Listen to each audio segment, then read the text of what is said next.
بسم اللہ الرحمن الرحیم۔ شروع کرتا ہوں اللہ تعالیٰ کے نام سے جو بڑا مہربان نہایت رحم والا ہے۔ بہترین آنکھ وہ ہے جس سے انسان اپنے اندر جھانک سکے۔ تعلق اللہ سے مضبوط ہو تو دنیا کے زخم اثر نہیں رکھتے۔ لوگوں کی باتیں پتھروں کی طرح ہیں، ان کو پیٹھ پر لادو گے تو پیٹھ ٹوٹ جائے گی۔ اگر ان کا اپنے قدموں تلے برج بنا لو گے تو اوپر چڑھ کر بلند ہوتے جاؤ گے۔ اس شخص کو کوئی نہیں بدل سکتا جس شخص کو اپنے اندر کوئی غلطی نظر نہ آتی ہو۔ وضو سے شکل، قرآن سے عقل اور نماز سے نسل پاک ہوتی ہے۔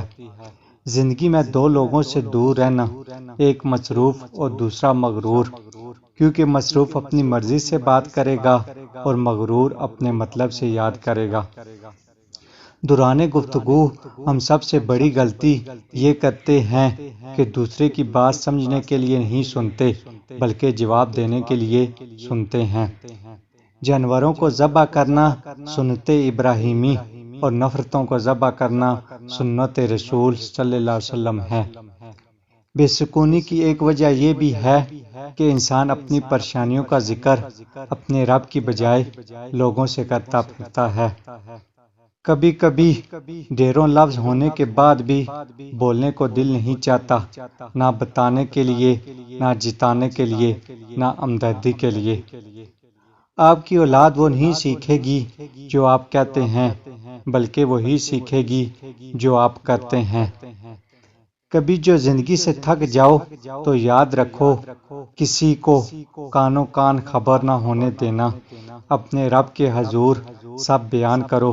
ٹوٹے دل اور آنسوؤں کی قدر صرف اللہ تعالیٰ کے ہاں ہے، باقی سب تو تماشائی ہیں۔